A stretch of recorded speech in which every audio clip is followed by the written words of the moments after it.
to another episode of Put a Lido On It.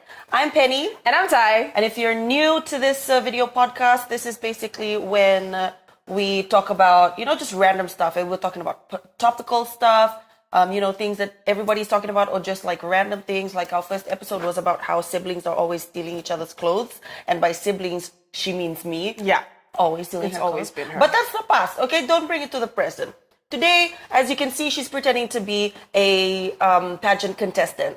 I'm a queen. Oof. That's what I am, honey. Okay, that's did you stretch for that reach, or what are we doing? Anyways, I stretch. You're so freaking done. Nah. We're not even 2 minutes in and you're already doing this to me. I try my best. But yeah, tomorrow is the last day of the Miss Hibiscus Festival, and what are you excited about? Honestly, the thing I've been excited about for years is the floats. Easily. Yeah. Downright the floats. Do you remember there being floats on the first day?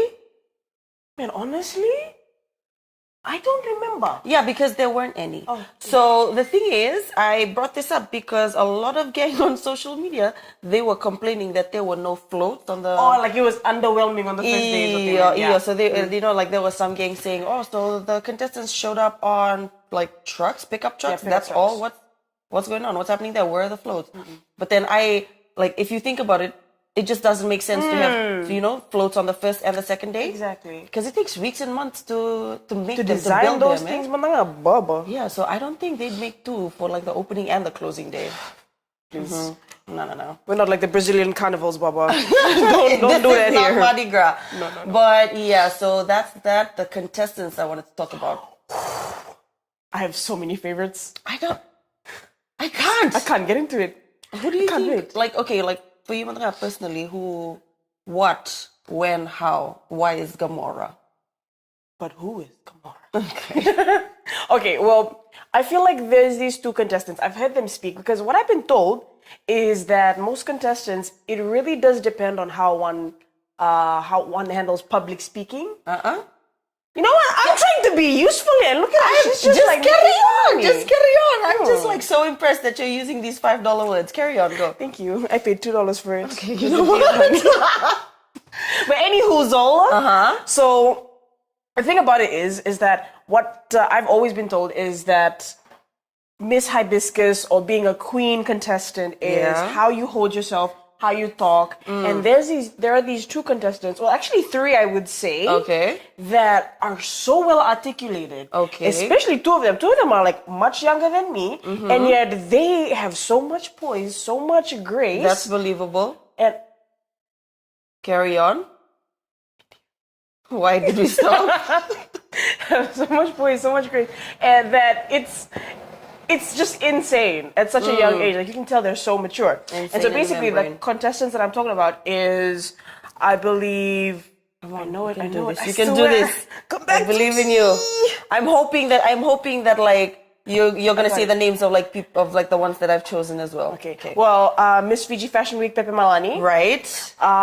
Miss Island Accommodation Martina Segra. There you go. And Miss Tencent Awning Melania Tora. Okay, and Miss Mim, she's been the fan favorite, basically the people's queen, since she has been introduced. And mind you, it was just her photos being shared around before anyone had ever heard her speak, introduced herself. They were already falling in love. And quite frankly, there is so much to love about her. Yeah, for me, my personal favorite, and I know I would never admit this to any kainan ronga or kaiserua out there. So savor this moment, okay? But right now, my personal favorite is Miss Singotoka River Safari. Ooh, I would just... Sitirin Kali Mbao. She is... You know why I love her? Why? Because she's so unhinged, you know? Oh my gosh, yes. Like, during her interviews, she was all like... I remember her interview on the Workday show with Esther. Yeah. So Esther was like, if your friends were to describe you, what would they say? Yeah. And the first thing out of her mouth was like, oh, Siteri loves to eat. Ooh. Siteri loves her food. Oh, we love it. And you'll notice that a lot of the stuff that she talks about, it revolves around food. Eh? Oh. Like I remember, I think when she was asked where would she love to go, or like anywhere in the world, if she could, where would she go? And she said she wanted to go to Japan. Yeah. And one of the reasons was because she loves the food. I was like, you go, girl. You go. And she's just, I don't know. I'm not saying that like the rest of the contestants are not real, but Siteri for me, is me.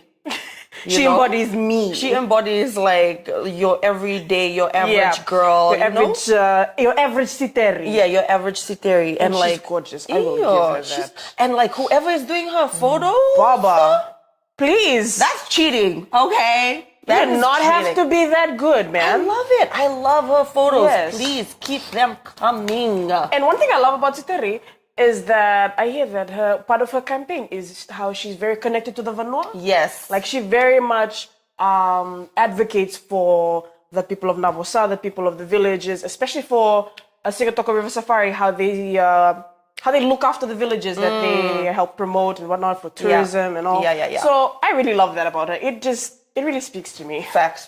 Another one of my favorites would be Miss Island Accommodation, Martina. Oh my gosh, that girl. Every single video I see of her, she just keeps getting better and better for me. Oh man, true. Like, it's the vibes for me. Exactly. Her energy is amazing. And she's so young. What the heck? Baba. And she paddles. Right? I wonder for what club? I hate athletic people. Paddles. So yeah, my sister is a bit biased when it comes to... I'm not biased. Martina? I'm not biased. She's genuinely, she has... like very great leadership skills at such a young age. Yeah. You should see the way she talks to her juniors. Bro, only speaks once. They listen. Oh, that's cool. She's that kind of person. That's nice. And like I love the way that she I don't know, but like the way that she speaks. Oh yeah. It's just very, when she's asked a question, she answers it in a way that you expect, like what you expect to say. Yeah.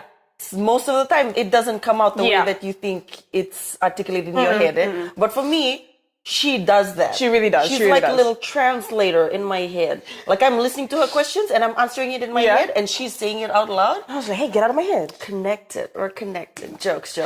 But yeah, one of my favorite things about the contestants this year is that right now nobody knows who's gonna who's gonna be the queen. You know, like by this time in the previous festivals, we would already know, it's definitely going to be this one. Like, we would already know who the queen was going to be. But for this one, I really don't know because everybody is a favorite. Yeah. You know? And all of those favorites, they have a chance of winning. It is crazy. Yeah. So, okay. So the floats, the floats tomorrow? Man, have you checked out the food stalls? I actually went once. Yeah? The food is pretty good. Yeah. I didn't get to buy any because the struggle is real. Oh, it is. And times are hard. Hardest. But yeah, they smelled really nice. And they are affordable, actually. Yeah. I'm just like, very mamangi when it comes to money. Yeah? I need to like save as much as I can, girl. But, I was walking around. The atmosphere was really good. The music was nice. The stage is really big. So, you can see it from almost everywhere. That's one thing I appreciate about the stage because in the previous years, like all of the queen contestants, all of their showings, all of their public judgings and whatnot, it was always in a private area, private room. You had to pay to get in. Right. And I like how it is very open, for the people. Like, I really appreciate that. I mean, they do have those like little judging stuff that happens inside the what you called it? The civic center. Yeah. That's what the building is called. I need to get out more, bro. I need to get out more. But I like how majority of the time they're out there on the main stage. They're out there on the main stage, yeah. So the stage, just a little plug for our events department. Ooh. Total Events Company. T. Love this for us. T, baby. Yeah, so the stage is pretty good. And it's the biggest stage in Fiji. And the biggest exterior stage in Fiji, yeah? I believe so, yeah. So the day that I went there, the band was playing. The band that sang Suva. Salah. This is why you can't be a contestant. But yeah, they were singing and everybody could see them, from like wherever you were sitting. So they were gang with their mats. Yes, I know, I meant to. So they sat on the floor, they had the little mats and everything. And I'm sorry. I don't want to listen to you talk. I'm sorry. Just listen to my story. But yeah. They were sitting and then they were watching the band and like it just looked really nice with all the like the lights and everything. Yeah. So it was really good. And just the atmosphere of it all and the fact that like it feels like you have an unlimited amount of choices when it comes to food. That is so true. There is so many. No, but honestly, you really do.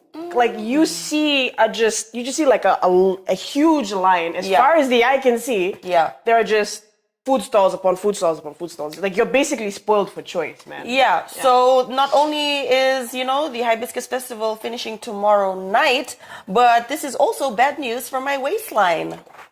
Because why would you have so many food options? Just give me my waistline back.